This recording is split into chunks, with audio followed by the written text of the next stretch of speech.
May 26, 2025. President Donald J. Trump's erratic behavior was on display this weekend in two public speeches, one to this year's graduates at the U.S. Military Academy at West Point, New York, and the other at Arlington National Cemetery.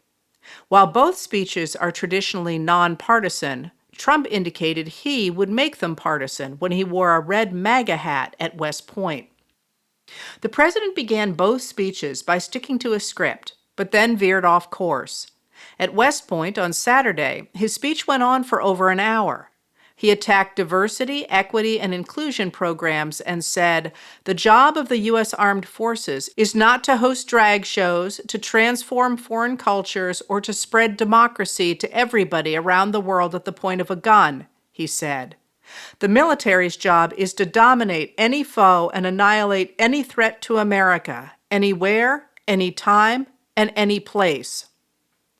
In fact, the mission of the Department of Defense is to provide the military forces needed to deter war and ensure our nation's security. Trump veered off into immigration and a chat about golf, then repeated a story about William Leavitt, a real estate developer whose post-World War II housing developments became synonymous with suburbia, that he had told at a 2017 Boy Scout Jamboree. On Saturday, Trump talked about Leavitt becoming very rich, a very rich man, and then he decided to sell. And he sold his company, and he had nothing to do. He ended up getting a divorce, found a new wife. Could you say a trophy wife? I guess we can say a trophy wife. It didn't work out too well, but that doesn't work out too well, I must tell you. A lot of trophy wives. It doesn't work out. But it made him happy for a little while at least, but he found a new wife. He sold his little boat, and he got a big yacht. He had one of the biggest yachts anywhere in the world. He moved for a time to Monte Carlo, and he led the good life, and time went by, and he got bored, and 15 years later, the company that he sold to called him, and they said, "The housing business is not for us." You have to understand, when Bill Leavitt was hot, when he had momentum, he'd go to the job sites every night. He'd pick up every loose nail. He'd pick up every scrap of wood. If there was a bolt or a screw laying on the ground, he'd pick it up, and he'd use it the next day in putting together a house. After his speech, Trump skipped the traditional shaking of each graduate's hand, left the ceremony, and flew to the Trump National Golf Club in Bedminster, New Jersey. At Arlington National Cemetery on Monday, the president veered off into a dig at his predecessor, President Joe Biden, then noted that he, Trump, will be president for the 250th anniversary of the Declaration of Independence. And he added, "Most important of all, in addition, we have the World Cup and we have the Olympics. Can you imagine if I missed that 4 years? And now look what I have. I have everything. Amazing the way things work out. God did that. I believe that too." Trump's social media account was similarly inappropriate. His message on Memorial Day, a solemn day to honor those American military personnel who died in service to the country, began, "Happy Memorial Day to all, including the scum that spent the last 4 years trying to destroy our country through warped radical left minds." But that message quickly took a turn toward his recurring attacks on judges. Trump claimed that criminals and the mentally insane are entering the United States through judges who are on a mission to keep murderers, drug dealers, rapists, gang members, and released prisoners from all over the world in our country so they can rob, murder, and rape again, all protected by these USA-hating judges who suffer from an ideology that is sick and very dangerous for our country. Hopefully, the United States Supreme Court and other good and compassionate judges throughout the land will save us from the decisions of the monsters who want our country to go to hell. In February 2024, almost a year before Trump took office the second time, the country's 23 Democratic state attorneys general began preparing for a second Trump term. They listened to what he was saying on the campaign trail and read the plans in Project 2025, then wrote potential lawsuits against what he might try to put in place.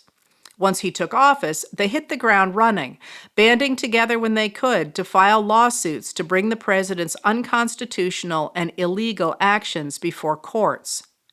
And they are not the only ones. On Friday, Alex Lemonides, Seamus Hughes, Mattathias Schwartz, Lazaro Gamio, and Camille Baker of the New York Times listed the many lawsuits against the Trump administration and noted that as of May 23rd, at least 177 rulings have at least temporarily paused some of the administration's initiatives. Those include cases involving the administration's attempt to fire large numbers of federal employees unlawfully, freeze federal funding required by Congress, refuse to recognize birthright citizenship, hand power to the Department of Government Efficiency, dismantle government agencies, take away civil rights from transgender Americans, revoke environmental policies, and use the federal government to punish individuals or organizations. But it is the judicial orders and decisions concerning immigration that Trump and his administration are most vocally attacking. Their primary focus is on Maryland man Kilmar Abrego Garcia, who was rendered to the notorious CCOT terrorist prison in El Salvador on March 15th, in what the administration at first called an administrative error. Nick Miroff of The Atlantic recorded that when Abrego Garcia's family filed a lawsuit to get him returned, lawyers at the Departments of State, Justice, and Homeland Security quietly tried to secure his safety and bring him back to the United States. But White House officials saw the case as a way to challenge the ability of the judicial branch to restrain presidential power. As Miroff writes, Abrego Garcia's deportation developed into a measure of whether Donald Trump's administration can send people, citizens or not, to foreign prisons without due process. They began to insist, without evidence, that Abrego Garcia was a gang member, a drug dealer, a terrorist, and a human trafficker. Despite orders from courts right up to the Supreme Court to facilitate Abrego Garcia's return to the United States, they have publicly insisted that Abrego Garcia will never return to the United States. White House Deputy Chief of Staff Stephen Miller, a white nationalist nativist, has said that the administration is thinking about suspending the writ of habeas corpus, which would permit the government to throw people in jail without charge or trial. The Constitution specifies that Congress alone can suspend that writ. Their attacks seem designed to convince Americans that judges insisting on the rule of law are backing violent criminals. That, in turn, seems designed to encourage MAGA loyalists to threaten judges. And they are. The Wall Street Journal reported Sunday that a security committee at the Judicial Conference, the body that makes policy for federal judges, has floated the idea of creating an armed security force apart from the current U.S. Marshals Service that operates under the Department of Justice. Judges have expressed concern that Trump and loyalist Attorney General Pam Bondi might withdraw protections from judges who have ruled against the administration. Conservative Judge J. Michael Ludig noted, "It is an extraordinary and unprecedented development in American history that the nation's federal judiciary would have to consider having its own security force because federal judges cannot trust the U.S. Marshals Service under this president and his attorney general. They cannot trust this president and this attorney general to ensure their protection." He continued, "I had to admit that given the continuing, unprecedented, and vicious personal attacks and threats on the federal courts and federal judges by the President, Vice President Vance, Attorney General Pam Bondi, and Donald Trump's cabinet and senior White House advisors, I would never rely upon the U.S. Marshals Service for my protection were I still a sitting federal judge. How could anyone?"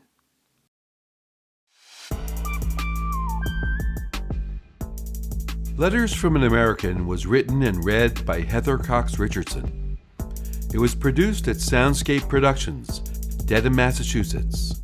Recorded with music composed by Michael Moss.